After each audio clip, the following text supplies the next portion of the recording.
Hello, everyone, and welcome to One Liners, a series centered around key influencers and top executives in the performance marketing space. My name is Joey Liner of Liner Connections. In our episode last week, we had folks from LeadCloud sharing their insights on embedded insurance and giving us a glimpse into their growth and work culture. Make sure you catch episode 17 and previous episodes for more on performance marketing. Please subscribe and like this video. Today we are talking to Rich Kahn. Rich, say hello. Hey guys, how's it going? Good to see you, man. I know we were just catching up before we started the recording. It's been a crazy summer for you. We're going to talk about that a little bit. But I love seeing all the activity for you and your wife and Anura. I was like, man, I got to get this guy on. I've known him for a while, and I'm kind of really jealous in a good way, like that all the success that you're having. We need it. The industry needs it. And so I want to talk to you today about, what you're doing and for the better of our space. But first, give us a little background on yourself and your career path. Wow. Let's see. I You started only have programming 1 minute. No, it's take started programming when I was really young, but I wrote my first game when I was 9 years old. I Wow. got published when I was 12 years old, and I've been into coding for since then. I mean, it was a natural. It was one of those things that just I gravitated towards and I enjoyed. Um, and I started my first internet business in '93. This is before the web browser. So this was all still techie-ish. Everything was command line, nothing was graphical, everything was, logging in, and you had to remember all your passwords and all that good stuff, way, way at the very start of it. I mean, the internet was handed over to the public I think it was September 1st, 1991, if the research is correct. So I got my first business started up in '93. So I've been doing that ever since. And for the better part of my career online, been dealing with fraud in one version or another. And so built tools myself to help solve problems that we were having, and looked up a bunch of years later and realized, wow, there's a market for this. Maybe I should be selling this. And then in order to enter the market, I wanted to know, before I put all this investment into going to market and everything else, do we actually have something better than what's in the market? So we spent a year-long study on all the fraud solutions in the market back in 2015 to see, do we bring something new to the table, or is it just another version of what's out there? And we found out that when it came out to performance marketing, we basically beat all the competitors at the time in the space. So we said, okay, let's focus on performance marketing, which obviously lead gen is right in that category. Yep. And we launched in 2017. It was actually April 1st, 2017. It was not an April Fool's gag. It was an actual launch. I know Google Crazy, sued us right? for that. Yeah. I was actually on CNN in April 1st, 2004, when Google announced Gmail for the first time. So Wow. they wanted to interview a company that was an up and coming in the space, and I had a company back then. And my press agent calls me up, says, "Hey, can you be down in New York City? They want to put you on CNN." I'm like, "Yeah, I can be down there. Give me 3 hours." So, That's and that's kind of awesome. where we've been, and we've just been focusing on the space. And uh, lead gen is a perfect, spot for our solution. So we've been focusing heavily on that area. We do other areas as well, but Yeah. it would be a natural fit. Yeah, and I actually I went back. I remember I met you. I don't know if you remember this, but I the first time we actually met was in a board meeting for Leads Council in New York. May have been around like a affiliate summit or LeadsCon probably when they had it back in New York, like LeadsCon East. And we had the Venable offices, and I had you were still under is it Ezanga, right? And that was Yep. um, and then you started Anura in 2017. What was the main reason by separating that out, kind of differentiating between your previous business and then starting up Anura? Well, a couple things. One, we had a lot of clients begging to use the software outside of Ezanga. So there was a natural demand there because they saw what we were doing with Ezanga and getting cleaner traffic from an ad network than they were getting from some of the major networks. So they were saying, I want to use your technology outside. And our logic at the time, which was bad logic hindsight, Yeah. was if you want clean traffic, you got to buy it from us. So Right. of course, there's so many channels of marketing that's not very smart decision, but that's what we did. Right. And so we had a high demand. I actually took Izanga to try to sell the company because we had this really nice ad network that was growing. We had this new fraud technology that was in there, and I spoke to Google and Facebook and about a half a dozen other major corporations, and they almost like they had the same script. They all said the same thing: we're not interested in your ad network. It's been done, right? Nobody cares about that anymore. However, the fraud technology you've built, and they asked two questions. They all asked the same two questions: is it a standalone product? And do you have clients behind it? And we had to say no. And they all said the same thing. If once you do, call us back. So Beth and I looked at each other and said, okay, I guess that's the direction we're going to go. That's awesome. Let's build another platform. Let's go ahead and put it together and go to market. That's awesome. I by the way, I know we'll talk about Beth too today. First time I met Beth was at you were out for the Leads Council annual meeting in Phoenix, and I just remember I sat down next to you guys. We started talking football. I'm like, man, I'm not going to win a debate with Beth about football. Like the Giants are, just like the Ravens are for me. So I get it. But it's amazing what, I know I want to hear more about the Link Unite event that they had. I heard that was a great success and affiliate summit, but you guys are a great team. And it's, what do you think your draw to, cause you talked about it a couple minutes ago about, you've always been in fraud. Like, since what do you think your draw to that category was? Like, were you a victim yourself? Like, what kind of like got you into it? Did somebody tell you about it? Like, what kind of got you into it? My first level of fraud. Okay. So yes, I've been a victim of it for years. And then I said, all right, well, I'm a developer. Yeah. And originally, with Uzanga, when we first started back in 2003, it was everything was working great. And then fraud got involved around 2004, 2005-ish. And so I said, I told Beth, I said, you know what? I've come across this before. I know it's fraud. I've built fraud solutions before, earlier. Yeah. And I'm just going to go out at this point. I don't want to be the guy solving fraud. I just literally want to get the software bolted onto our ad network and let's just keep, heads down and growing. Well, in 2005, the year that we really spent time digging, there was no solution. In fact, the first commercially available solution didn't come out until 2008, which was later bought by Google.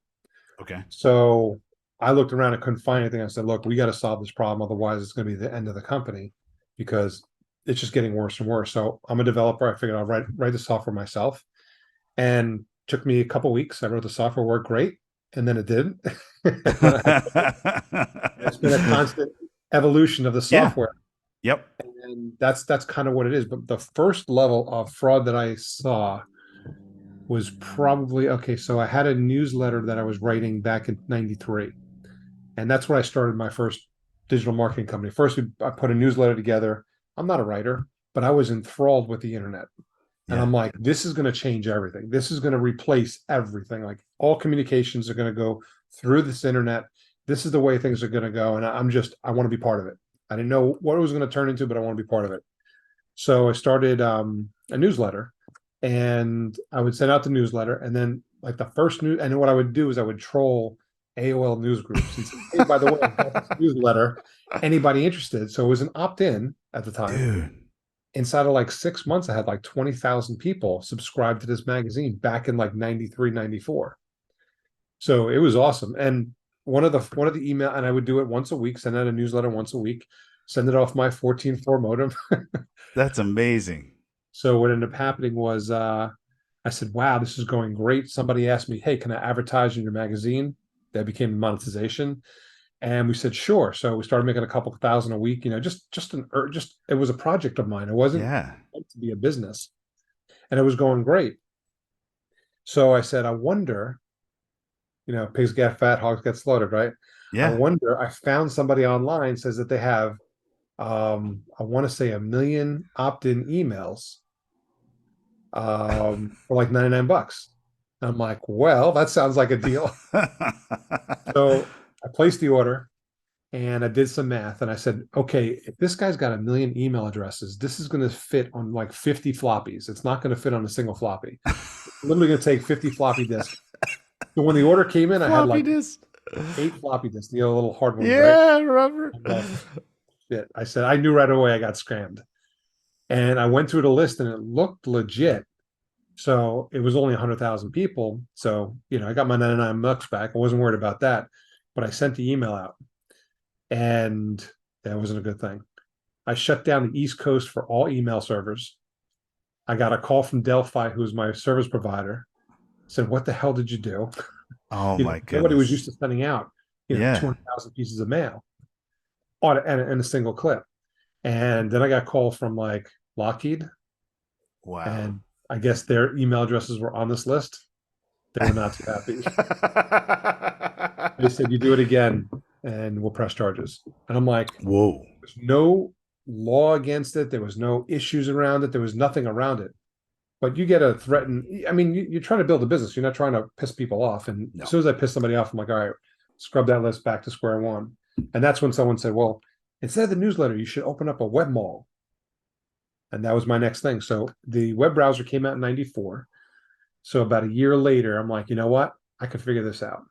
So I emailed my newsletter group, which was probably about 30,000 at that point. They're just the ones that I was building. And I said, I don't know what I'm doing, but I want to build a web mall. I'm going to build you a web store. I'm going to host it for 3 months. I'm going to custom design the whole thing. And I'll do it for 150 bucks. If you're interested, send me a check. In 1 week, I got like $9,000 in checks. Whoa. So I laughed because my mother-in-law was like, you can't take these people money. You don't know what you're doing. I'm like, for 9 grand, I'll figure it out. Ah. So I sat down that weekend. I read 2,000 pages on HTML and web programming, bought some graphical software, and it took me 6 days to bang out like 50 stores and the mall itself. And that was the launch of my first web venture. Dude, It's that's awesome. awesome, man.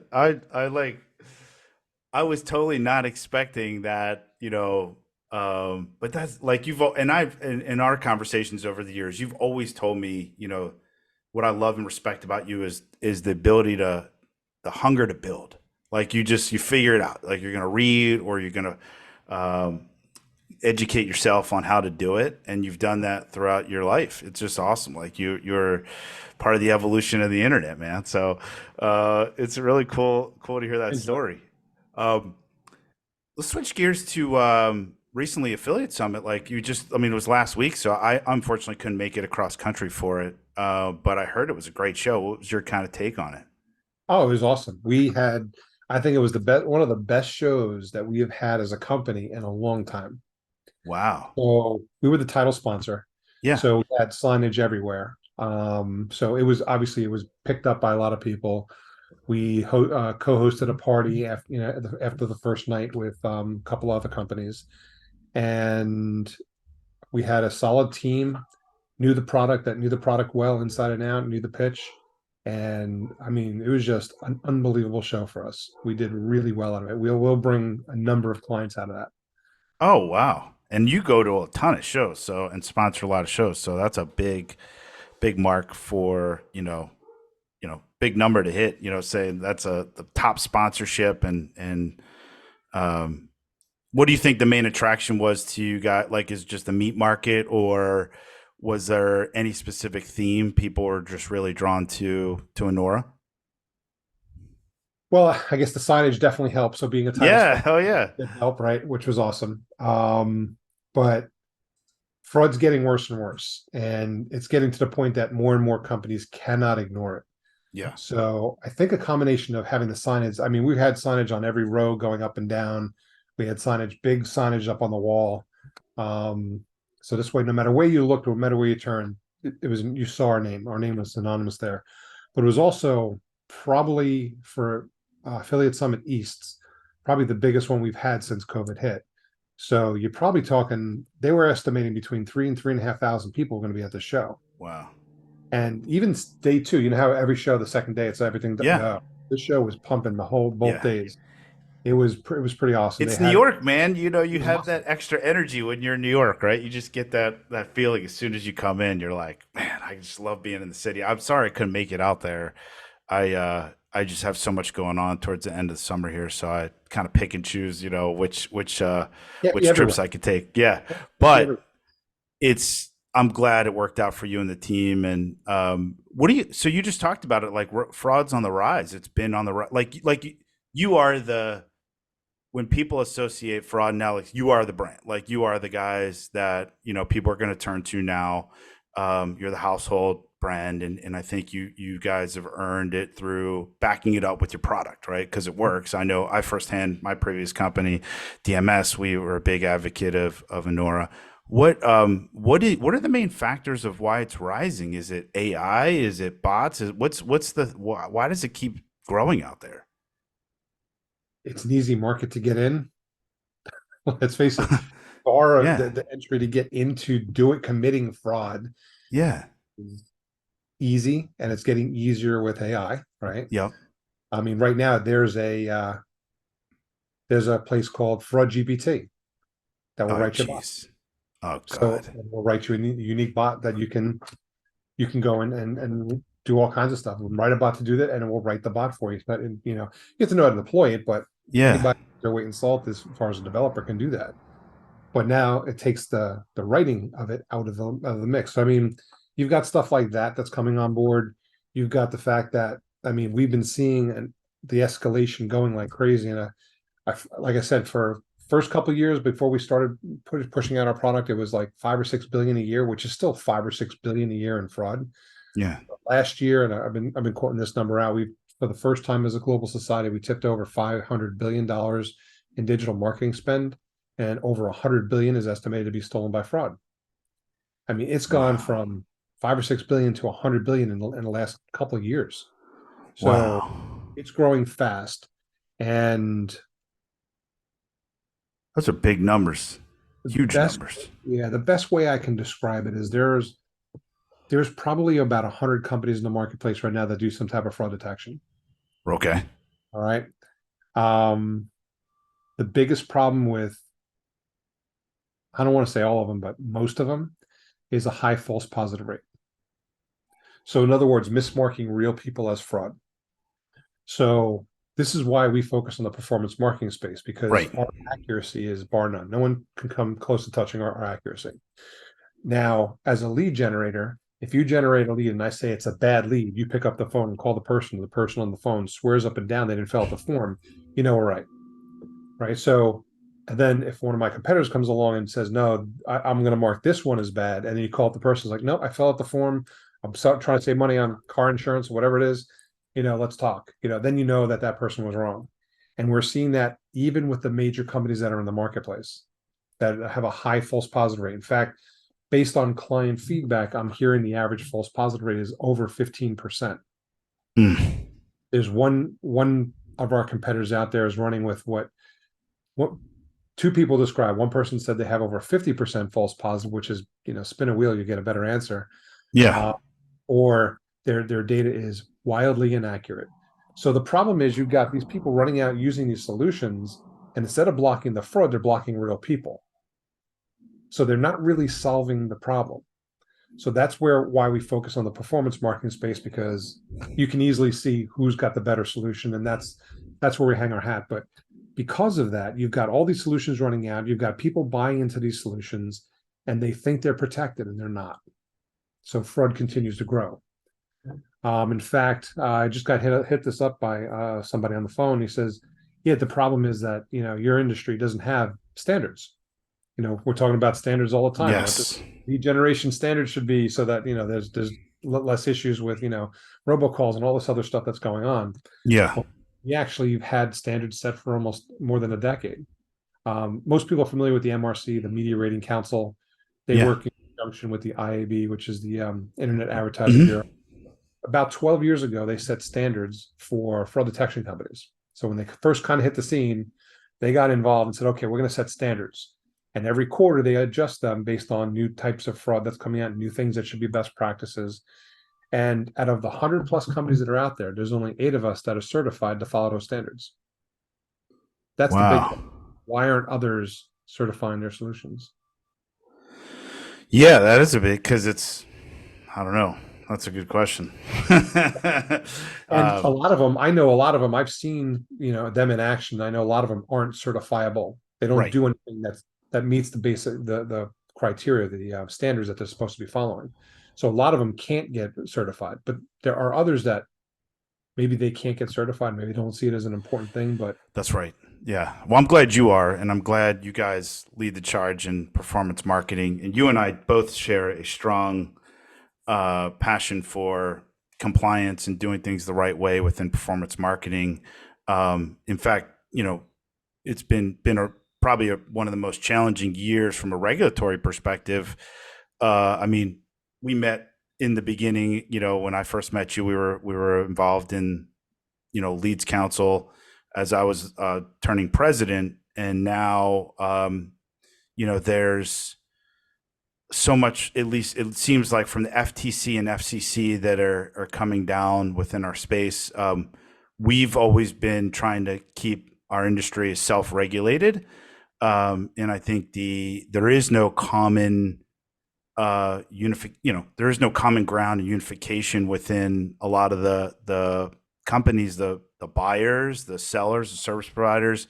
I know there's organizations that you and I are both a part of, Reach and Pace, CCC, that are trying to work with the regulatory environment to try to get us to find some common ground. Like, what's your take on this whole recent push, or stronger push, I would say, from the FTC and FCC? I mean, it's good that you have standards within ad fraud detection.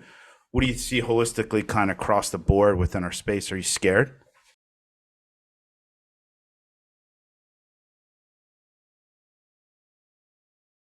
I'm not scared. Like I know a change has to come. And look at it this Yeah, way. I agree.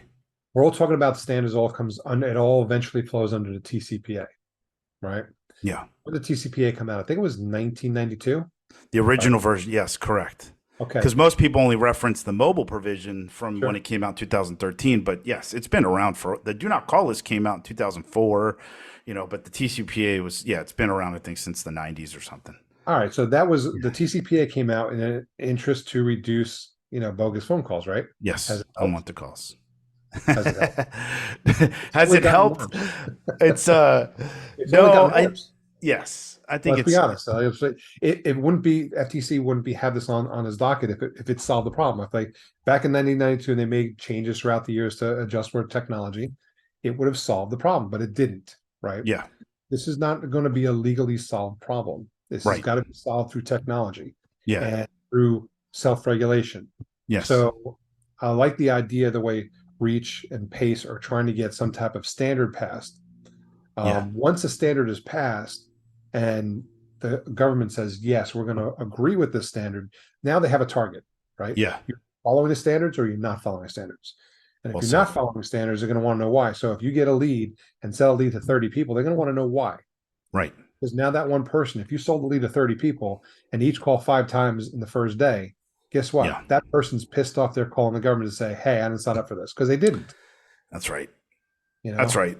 No, Now, as a and consumer, you want that opportunity to price shop, but that's it's it. a matter of what's okay. So I know there's a lot of things like don't sell a lead to more than 5 people, or it's up to the government. They're going to say 1 to 1. Right. You Yeah. can't comparison shop no more, 1 to 1, and that's it. Yeah, I'm more concerned about that than anything than the FTC crackdown on unwanted or robocalls, because I don't think good actors in our space are doing. It's still to this day, like, actual pre-recorded messaging and robocalls. I think the consent law, like I've talked to you about it as well offline, but I think the consent law is scary because, to your point, it's actually, I don't think the FCC realizes if that they could do more harm in not allowing the consumer to get a competitive offer, comparison shopping, right? Because, like, Lending Tree started in 1997, banks compete, you win. And ultimately, a consumer fill out the form, and then four lenders would compete.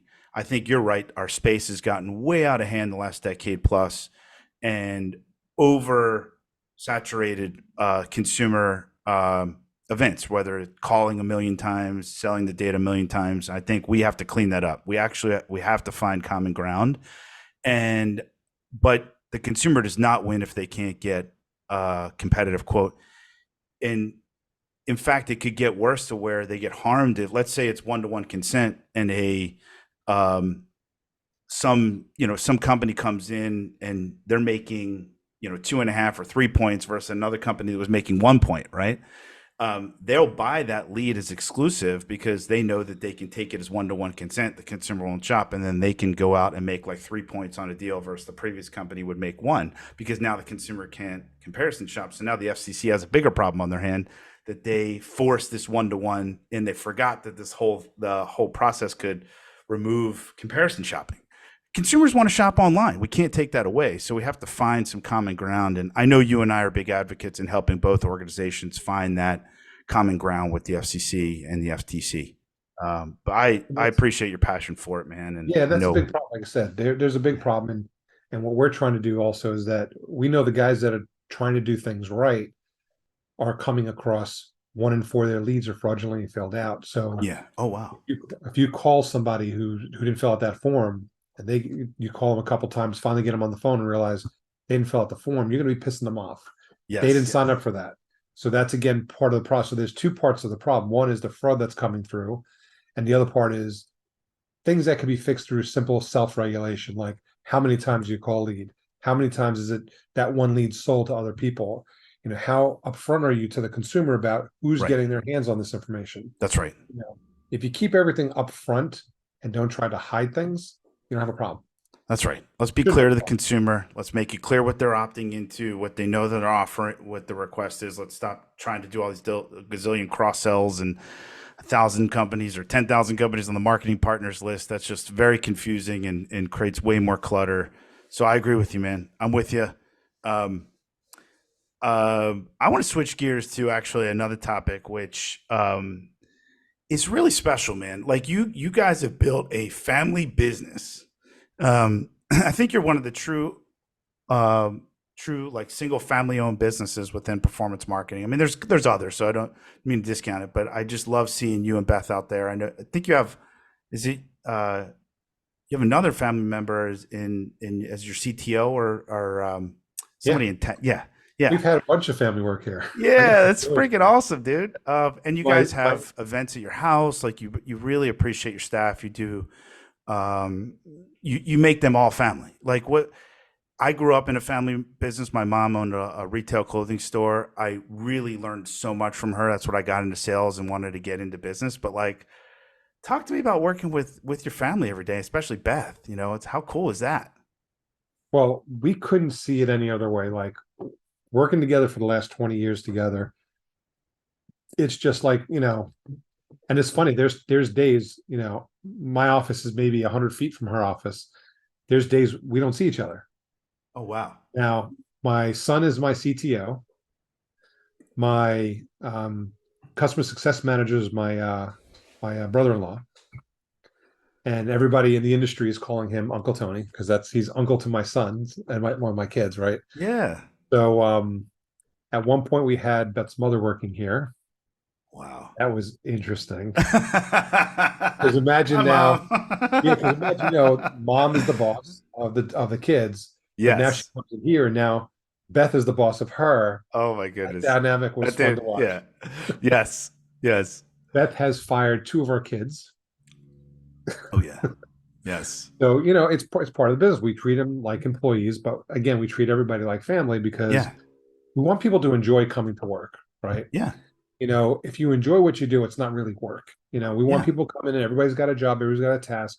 We look for everybody's feedback. We try to like we just had we have one person working remote. We're a big Yeah. fan of everybody in office. Yeah. Through a set of circumstances, we have somebody who's working remote.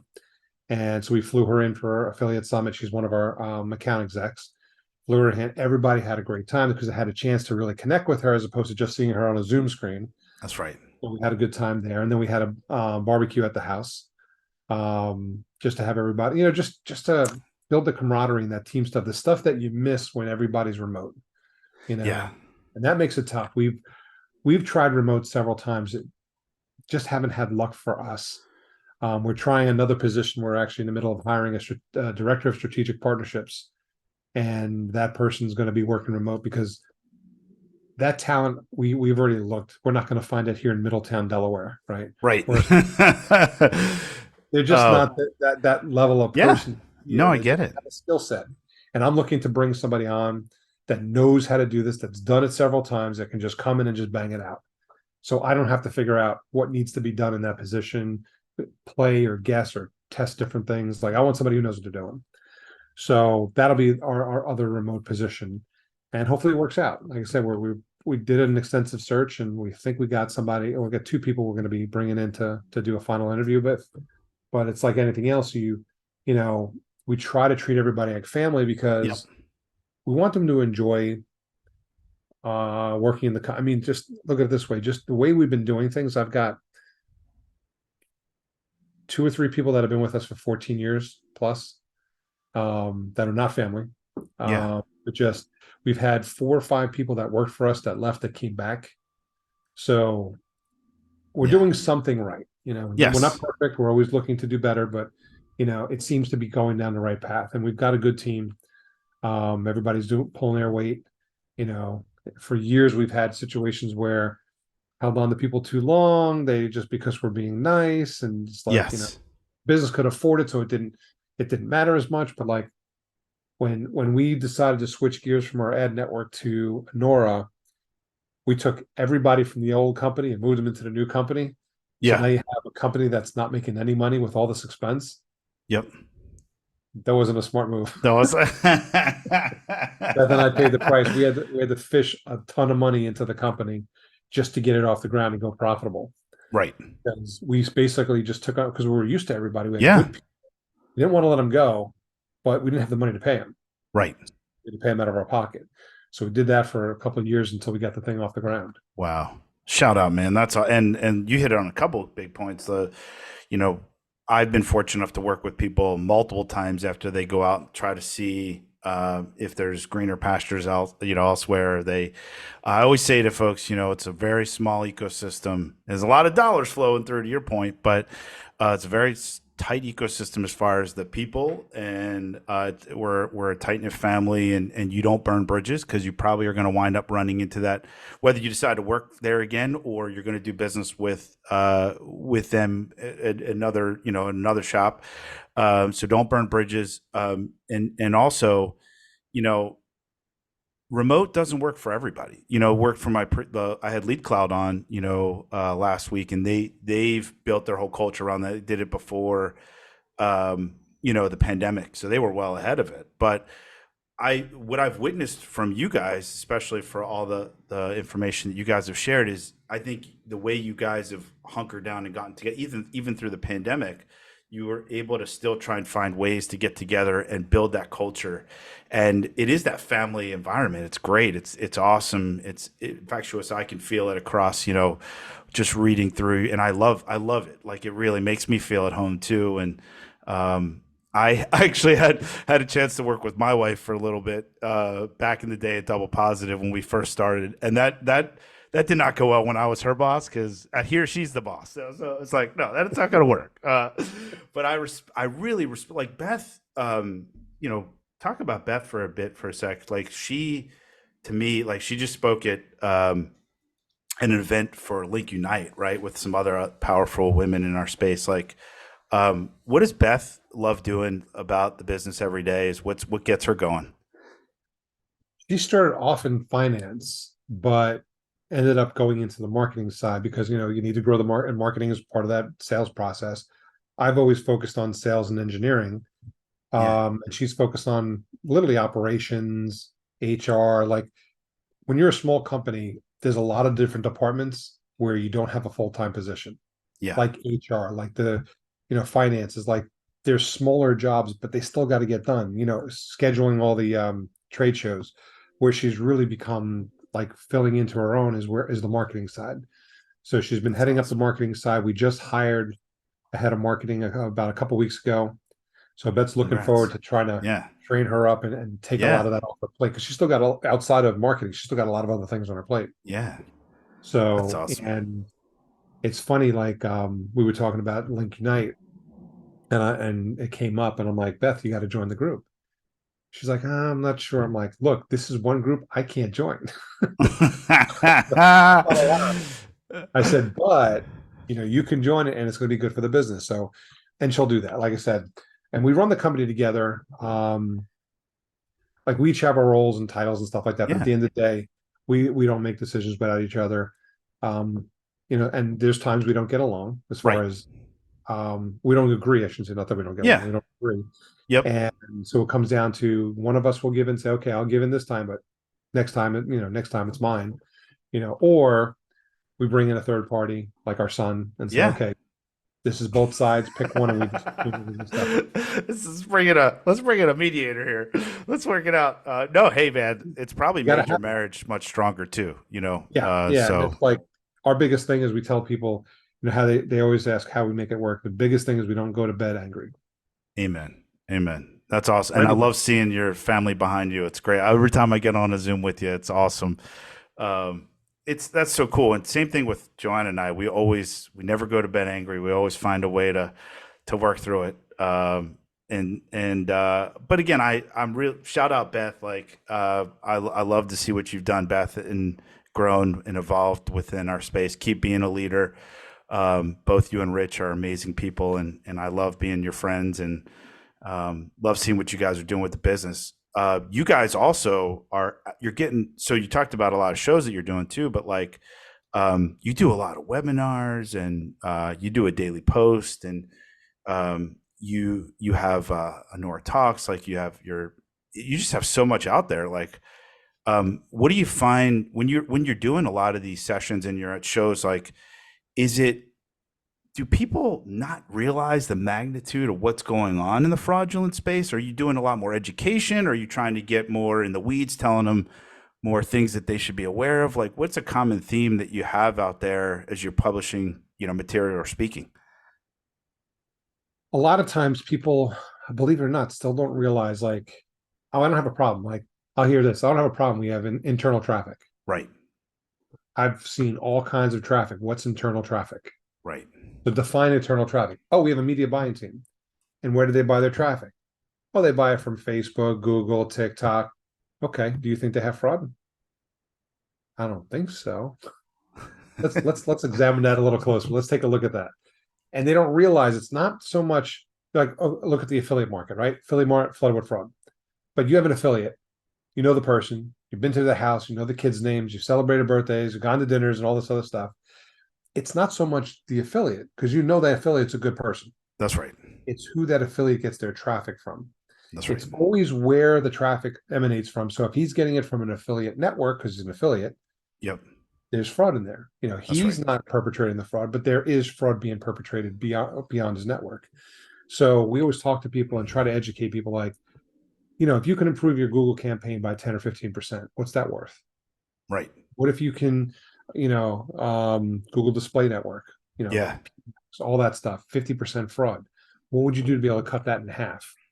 Like, what would that do to your performance? What would that do to your ROI or ROAS? What's that going to do Yeah. for you? And that's when you start getting to think about it.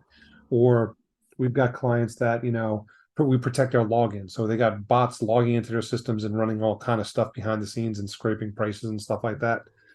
Like we all know the bots that are, a new Nike shoe comes out and within 2 seconds they're all gone. That's not Yeah. humans No, I know, dude. I know. because a week later you're going to find them on some other site for double the price. Oh, I know. I know. I'm a victim of that with my 15-year-old every freaking new shoe release. And that's a problem. Like I said, it's these bots that are doing that. Or here's another bot that we see all the time. How many of us constantly get connection requests on LinkedIn followed by a Right. pitch slap? Right. Right. That's not done on that's done through automation. Yeah. That's a bot. Automation is a bot. Yeah. So it's education a lot of times. Yeah. And it's usually now it's starting to happen, at least in the lead gen space, where I have a guy coming, well, I'm buying traffic from one guy who I know Right. uses, I'm selling to 3 and 4 of the guys, and 2 of them use you guys. So, and they all tell me I got fraud. They show me the same report. And so I know I got fraud. I'm going to have to use you guys. And That's that's starting to happen more because and it more. works. Yeah, like I said, there's no better way to grow your business by proof that it works, and other companies saying, hey, go talk to them because I Yeah, use them, and your stuff's going through, and we're already seeing some fraud, so you need to work with them direct. But you're right. I agree too. Like there's a misconception. People either think they know it themselves. They probably don't even realize the internal media aspect of it, the Google, Facebook, etc. They just look at it as affiliate and like, oh, I have a great relationship with affiliate. Well, your affiliate's working with 10, 15, 20 sub affiliates. So you need to have a better way to help him police his tree. sure. That's great. So keep putting out the education because it's working, and keep helping let the market know what's really going on out there. Because I think, like I said, you guys organically are just letting people see it work firsthand.